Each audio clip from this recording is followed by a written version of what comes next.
और पुलवामा में शहीद जवानों को सीएनबीसी आवाज भावपूर्ण श्रद्धांजलि दे रहा है। उधर पुलवामा हमले के बाद पूरा देश गुस्से में है। प्रधानमंत्री नरेंद्र मोदी ने हमलावरों और उन्हें शह देने वालों को साफ साफ चेतावनी दी है। प्रधानमंत्री ने कहा कि आतंकवादी और उनके समर्थकों ने बड़ी गलती कर दी है और अब उन्हें इसकी कीमत चुकानी होगी। मैं आतंकी संगठनों को और उनके सरपरस्तों को कहना चाहता हूं कि वे बहुत बड़ी गलती कर चुके हैं।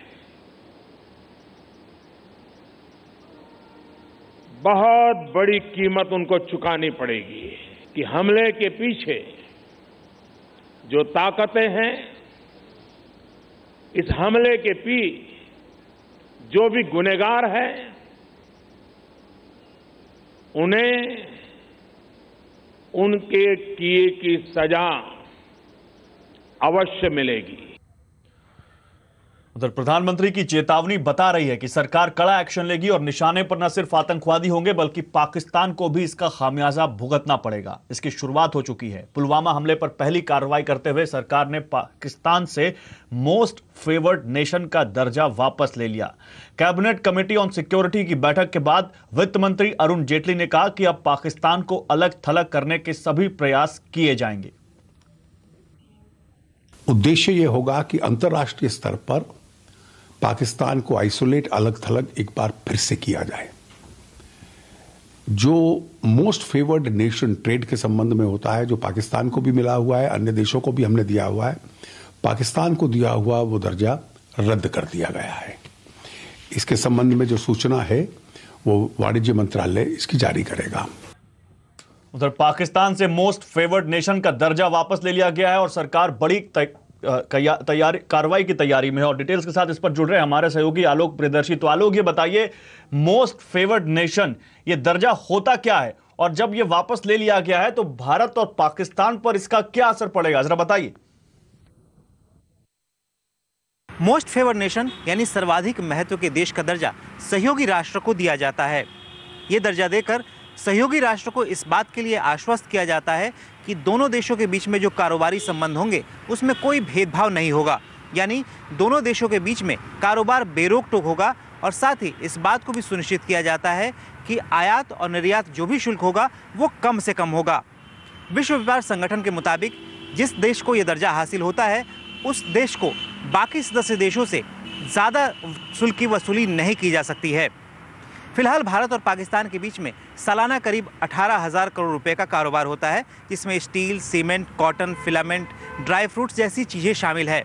अब भारत इन सभी चीज़ों की आयात और निर्यात शुल्क की समीक्षा कर सकता है और इससे ये होगा कि पाकिस्तान के लिए भारत का बाजार कई सारी चीज़ों के लिए बंद भी हो सकता है।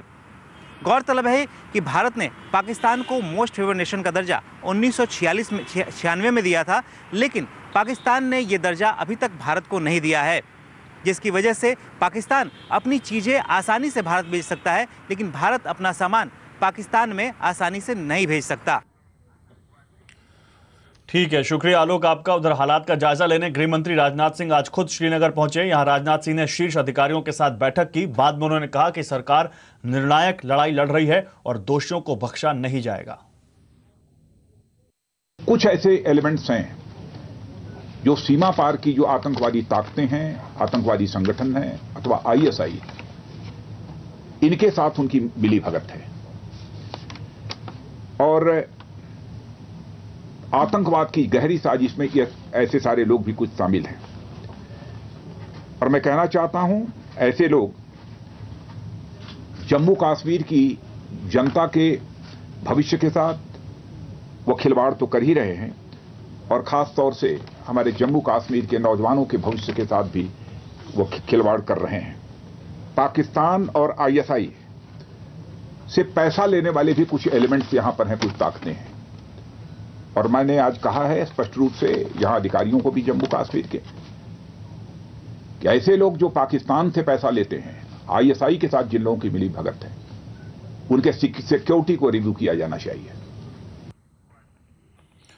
उधर गृह मंत्री राजनाथ सिंह और जम्मू कश्मीर के राज्यपाल सत्यपाल मलिक की मौजूदगी में शहीदों को भावपूर्ण श्रद्धांजलि दी गई। साथ ही सेना के उत्तरी कमान के chief lieutenant general Ranbir Singh ने भी शहीदों को श्रद्धांजलि दी। जवानों को श्रद्धांजलि देने के बाद सीआरपीएफ कैंप में वीर जवान अमर रहे के नारे गूंज उठे। जम्मू कश्मीर के बडगाम जिले के सीआरपीएफ कैंप में शहीदों को तिरंगे में लिपटे पार्थिव शरीर को राजनाथ सिंह और जम्मू कश्मीर के डीजीपी दिलबाग सिंह ने कंधा भी दिया।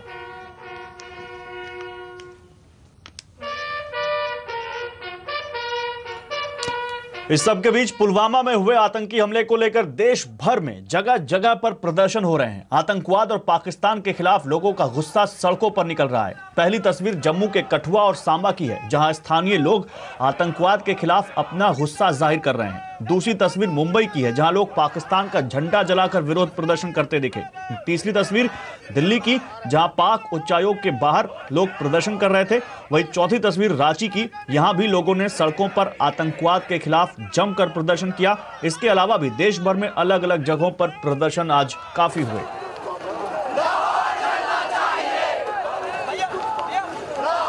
पुलवामा हमले के बाद पूरा विपक्ष भी सुरक्षा बलों और सरकार के साथ खड़ा है। कई पार्टियों ने अपने कार्यक्रम और समारोह रद्द कर दिए हैं। कांग्रेस अध्यक्ष राहुल गांधी ने कहा कि यह देश की आत्मा पर हमला है और इस समय पूरा विपक्ष सरकार के साथ है। इस देश को कोई भी शक्ति तोड़ नहीं सकती है, बांट नहीं सकती है। पूरा का पूरा ऑपोजिशन एक साथ हमारे सिक्योरिटी फोर्सेस के साथ और सरकार के साथ खड़ा है। ये जो हमला हुआ है, ये हिंदुस्तान की आत्मा पर हमला हुआ है। हमारे जो सबसे जरूरी लोग हैं सिक्योरिटी फोर्सेस के, उनके खिलाफ हुआ है और हम उनके साथ खड़े हैं। इसके साथ ही भारत ने पाकिस्तान के खिलाफ कड़ा डिप्लोमेटिक कदम भी ले लिया है। विदेश मंत्रालय ने भारत में पाकिस्तान के उच्चायुक्त सोहेल महमूद को तलब किया। समाचार एजेंसी एएनआई के मुताबिक भारत के विदेश सचिव ने पाक उच्चायुक्त से कहा कि पाकिस्तान जैश ए मोहम्मद के खिलाफ तुरंत ऐसी कार्रवाई करे जो साबित भी हो सके। इसके साथ ही पाकिस्तान अपनी धरती पर ऐसे लोगों और समूहों को रोके जो आतंकवादी गतिविधियों से जुड़े हुए हैं। भारत ने पाकिस्तानी विदेश मंत्रालय के उस बयान को भी खारिज कर दिया है जिसमें हमले पर चिंता जताई गई थी। आज अमेरिकी सरकार ने भी पाकिस्तान को आतंकवाद का समर्थन बंद करने को कहा है। उधर पाकिस्तान को अंतर्राष्ट्रीय स्तर पर अलग थलग करने के लिए आज भारत का विदेश मंत्रालय देश में मौजूद अलग अलग देशों के राजनयिकों से भी मुलाकात कर रहा है। सरकार की कोशिश है कि पाकिस्तान को अंतर्राष्ट्रीय मंच पर बेनकाब कर दिया जाए और उसकी जमीन से चल रही आतंकवादी गतिविधियों की पोल पूरी दुनिया के सामने खोली जाए।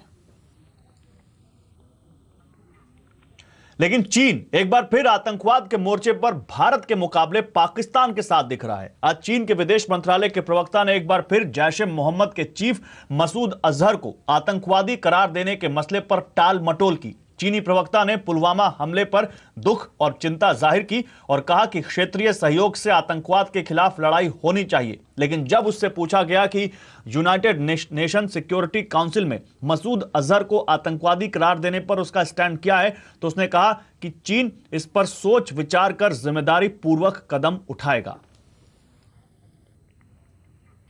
और पुलवामा शहीदों के परिवार के लिए पूरे देश से मदद का सिलसिला भी शुरू हो गया है। मुंबई के सिद्धिविनायक मंदिर ट्रस्ट ने शहीद जवानों के परिवारों को 51 लाख रुपए मदद का ऐलान किया है।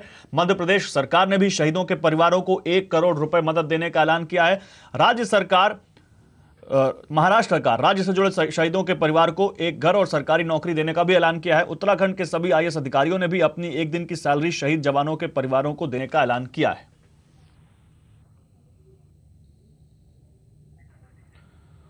तो आज आवाज अड्डा में हम आपसे पूछ रहे हैं कि क्या पाकिस्तान से आर पार की लड़ाई जरूरी है? आप हमारे ट्विटर हैंडल CNBC_आवाज पर जाकर अपनी राय दे सकते हैं।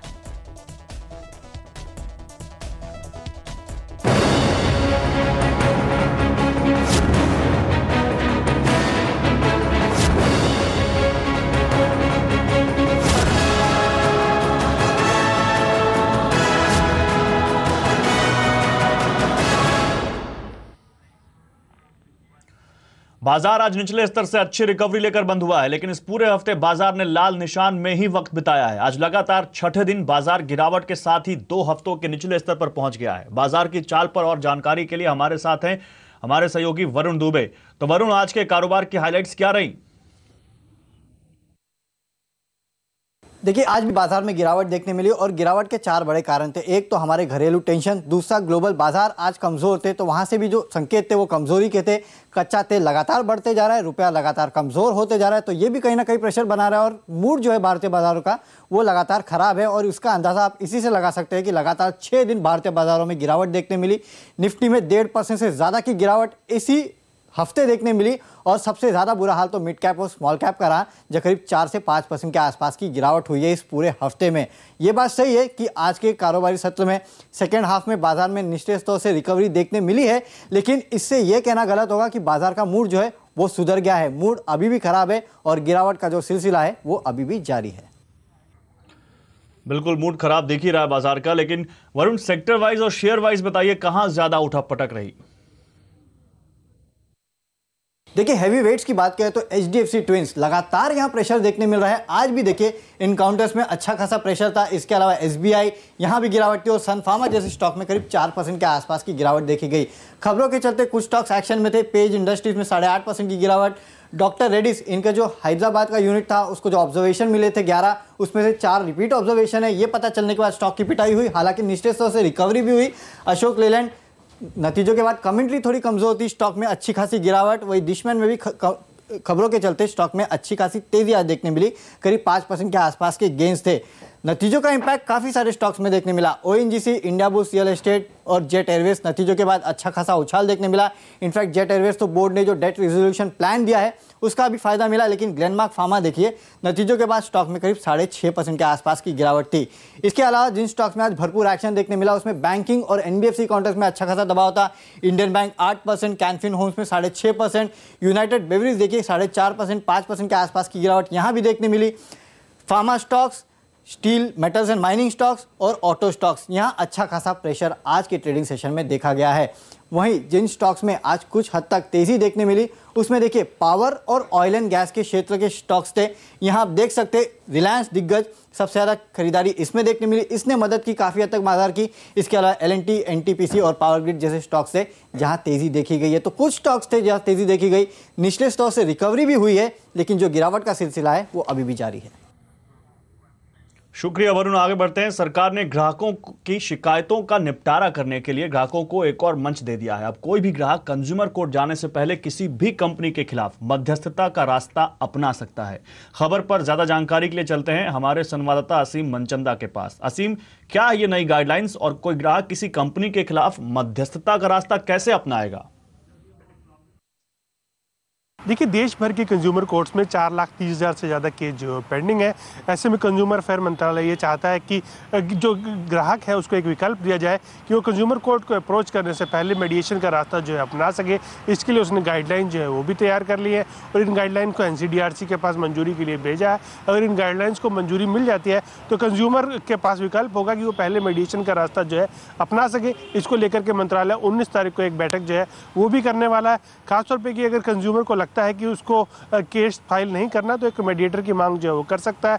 मीडिएटर जो है इस दोनों के पक्षों से बातचीत जो है वो करेगा, मध्यस्थता कराने की कोशिश जो है वो करेगा, उन दोनों से दस्तावेज लेगा, डॉक्यूमेंट्स लेगा और उन दस्तावेज के आधार पर केस तय करने की कोशिश करेगा। इस पूरी प्रक्रिया में उसको 21 दिन के अंदर खत्म जो है करना पड़ेगा। अगर कोई भी पक्ष जो है सहमत नहीं होता तो इसके बाद कंज्यूमर कोर्ट का रुख जो है वो कर सकता है। तो सरकार को उम्मीद है कि अगर ये कर दिया जाता है तो कंज्यूमर कोर्ट में संख्या जो है घटेगी, साथ ही साथ कंज्यूमर के लिए विवाद को निपटाना जो है काफ़ी आसान हो जाएगा। तो सरकार इसको लागू करने की तैयारी जो है वो कर रही है। ठीक है, शुक्रिया आसिम इन तमाम जानकारियों के लिए। उधर आज पीएम मोदी ने देश की पहली semi high speed train T18 यानी वंदे भारत एक्सप्रेस को हरी झंडी दिखाकर वाराणसी के लिए रवाना किया। यह ट्रेन दिल्ली से वाराणसी के बीच चलेगी और करीब 15 घंटे की दूरी सिर्फ 8 घंटे में पूरा करेगी। इस दौरान यह कानपुर और प्रयागराज 2 स्टेशनों पर रुकेगी। वंदे भारत एक्सप्रेस की अधिकतम रफ्तार 160 किलोमीटर प्रति घंटा है। कैसी है ये ट्रेन, ये बता रही है हमारी संवाददाता दीपाली नंदा। प्रधानमंत्री नरेंद्र मोदी ने वंदे भारत एक्सप्रेस ट्रेन को हरी झंडी दिखा दी है और हम सवार हो गए हैं इस ट्रेन में। दिल्ली से वाराणसी तक का सफर करेंगे। करीब 8 घंटे में ये दूरी को तय किया जाएगा। इस वक्त जहां पर हम मौजूद हैं ये चेयर क्लास का कोच है और यहाँ पर अगर हम खूबियों की बात करें तो सिटिंग अरेंजमेंट आप यहाँ पर देख सकते हैं। कोशिश यही की गई है भारतीय रेल की तरफ से कि यात्रियों को एक कंफर्टेबल फीलिंग इन सीट्स पर बैठकर मिले। और इसके अलावा अगर हम चार्जिंग पॉइंट्स की बात करें तो अक्सर आपने देखा होगा शताब्दी या राजधानी ट्रेनों में साइड में चार्जिंग पॉइंट दिया होता है, लेकिन यहाँ पर सीट के नीचे ही आपको चार्जिंग पॉइंट्स मिलेंगे जहाँ पर आप अपना लैपटॉप या फिर फ़ोन चार्ज कर सकते हैं। इसके अलावा यहाँ पर रीडिंग लाइट का ऑप्शन भी आपको मिलेगा। जिस तरह से फ्लाइट में आप जब भी न्यूज़पेपर पढ़ना चाहें या फिर कोई किताब पढ़ना चाहें तो इस टच लाइट से इसको जला सकते हैं या फिर इसको ऑफ कर सकते हैं। साथ ही साथ आप ये जो पीछे स्क्रीन देख रहे हैं यहाँ पर यात्रियों के इंफोटेनमेंट का भी पूरा ख्याल रखा गया है। इस ट्रेन में आप देख सकते हैं यहाँ पर जो स्क्रीन लगाई गई हैं यहाँ पर अलग अलग तरह की पिक्चर्स या फिर जो सरकार के विज्ञापन है या फिर प्रधानमंत्री नरेंद्र मोदी की कोई इंपॉर्टेंट स्पीच है वो यहाँ पर दिखाई जाएगी। इस ट्रेन 18 में आपको फ्री वाईफाई की सुविधा भी दी जाएगी। अब हम आपको लेकर आगे हैं वंदे भारत एक्सप्रेस ट्रेन के एग्जीक्यूटिव क्लास में और ये जो आपने फीचर देखा यहाँ का सबसे अलग फीचर है। यहाँ पर आपको जो सीट्स मिलेंगी वो 360 डिग्री रिवॉल्विंग सीट आपको मिलेगी। यानी अगर आपका कोई फैमिली मेम्बर पीछे बैठा है और आप उनसे फेस टू फेस इंटरेक्शन करना चाहते हैं तो इस तरह से सीट को घुमाकर आप बातचीत कर सकते हैं। साथ ही साथ इस सीट को यहाँ पर भी स्टैटिक किया जा सकता है, यानी कि जब आप इस सीट पर बैठे तो बाहर का नज़ारा इंजॉय कर सकें। दूसरा अरेंजमेंट की अगर हम बात करें तो ये चेयर क्लास जैसी ही सुविधाएं यहाँ पर आपको मिलेगी। यहाँ पर आप देख सकते हैं जो सुविधा हमने चेयर क्लास में देखी थी वो भी यहाँ पर मौजूद है। तो चलिए उम्मीद यही की जा रही है कि इस तरह की ट्रेनें आने वाले वक्त में और भी दिखें अलग अलग रूट्स पर, क्योंकि भारतीय रेल इसे टेक्नोलॉजी के लिहाज से गेम चेंजर मान रहा है। Deepali Nanda, Vande Bharat express train. उधर वंदे भारत में यात्री के तौर पर सफर कर रहे हैं रेल मंत्री पीयूष गोयल। उन्होंने कहा कि देश की हाई स्पीड ट्रेन में बैठकर लग रहा है कि देश में विकास हो रहा है। हमारी संवाददाता दीपाली नंदा ने उनसे बातचीत की। कैसा एक्सपीरियंस आपको लग रहा है? आप दूसरी ट्रेनों में भी चढ़े हैं, क्या कुछ अलग यहाँ पर आप एक यात्री के लिहाज से मैं पूछूं तो? ये विजन माननीय प्रधानमंत्री नरेंद्र मोदी जी का था कि भारत कब तक विदेशी टेक्नोलॉजीज पे अपनी ट्रेन बनाएगा। हमने अति आधुनिक ट्रेन बनानी चाहिए, विश्व स्तरीय। सुरेश प्रभु जी के समय में इसका काम शुरू हुआ था और मैंने तो एक प्रकार से विरासत में उसको गति देने का काम किया। लेकिन मुझे आज बड़ा संतोष हो रहा है कि इतनी सुगम यात्रा, इतनी स्मूथ जो आज की यात्रा रही है, इतने हाई स्पीड पे चल रही है, पर जरा महसूस नहीं हो रहा है कि ये स्पीड है। वास्तव में इसकी क्षमता और है, लेकिन उसके लिए हम ट्रैक्स अपग्रेड करेंगे, फेंसिंग करेंगे, उस काम के बाद तो ये स्पीड और बढ़ जाएगी। लेकिन एक यात्री के नाते आज संतोष है कि मेरा देश बदल रहा है, मेरा देश विकास कर रहा है। आने वाले वक्त में हम इस तरह की कितनी ट्रेनें देखेंगे और कौन कौन से रूट पर इनको चलाया जाएगा? हमने 30 ट्रेनों का टेंडरिंग प्रोसेस तो शुरू कर दिया है और आज की इस यात्रा के अनुभव के बाद मैंने तय किया 100 और ट्रेन खरीदेंगे। इससे खर्चा भी कम होगा। जब बड़े पैमाने पे बनेंगे भारत में, लोगों को नौकरियां मिलेंगी, रोजगार मिलेगा, व्यापार और उद्योग को बढ़ावा मिलेगा और देश के हर कोने में हम इस प्रकार की सेमी हाई स्पीड ट्रेन चलाने का प्रयत्न। लास्ट क्वेश्चन, क्या इसका इंपोर्ट भी किया जाएगा? क्योंकि कई सारे ऐसे देश हैं जिन्होंने इंटरेस्ट दिखाया है इसके। हाँ, इसका एक्सपोर्ट करने का हमारा पक्का इरादा है। ये बहुत कम देशों में हाई स्पीड ट्रेन सेट्स बनते हैं। अब भारत उन चंद देशों में से एक बन गया है। चलिए अब ट्रेन की बात करते हैं, बात फ्लाइट की। दिल्ली मुंबई फ्लाइट का किराया आसमान पर है। मुंबई रनवे पर मरम्मत और इंडिगो के रोजाना फ्लाइट रद्द होने की वजह से किराए कई गुना बढ़ गए हैं। ये रिपोर्ट देखिए।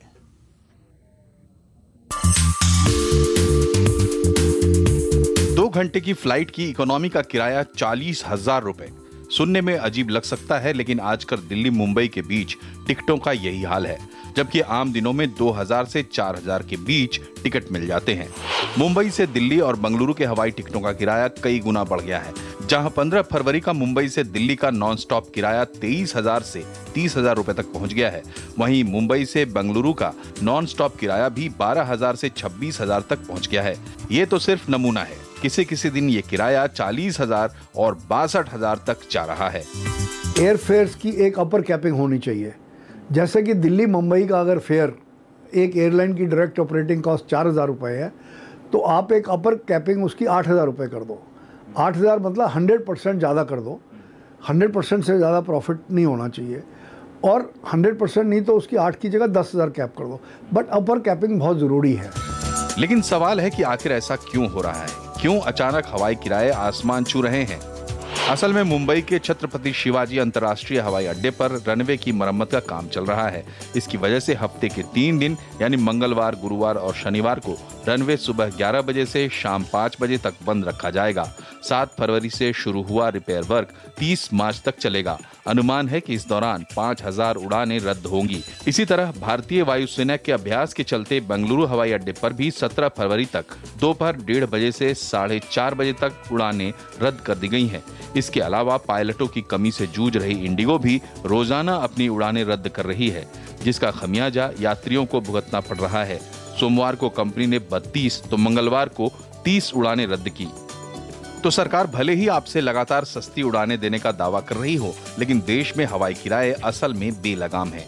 एयरलाइंस उड़ानें घटने का फायदा उठा रही हैं। आखिर यात्री किराए की कहीं तो कोई लिमिट तय होनी चाहिए। रोहन सिंह, दिल्ली। बिल्कुल, कहीं तो कोई लिमिट तय करनी पड़ेगी। बेलगाम किरायों को कहीं तो इन पर लगाम लगानी पड़ेगी। फिलहाल आगे बढ़ते हैं। क्या आपने अपने चैनलों का चुनाव कर लिया है? क्या आप अपने पसंदीदा चैनल देख पा रहे हैं? नहीं तो जल्दी कीजिए और अपने पसंदीदा चैनलों का चुनाव कीजिए। आपको फिर बता दें कि आप सिर्फ ₹1 प्रतिदिन में चुन सकते हैं कलर्स वाला वैल्यू पैक, जिसमें आपको मिलेंगे आपके सभी मनपसंद चैनल सिर्फ ₹1 प्रतिदिन में।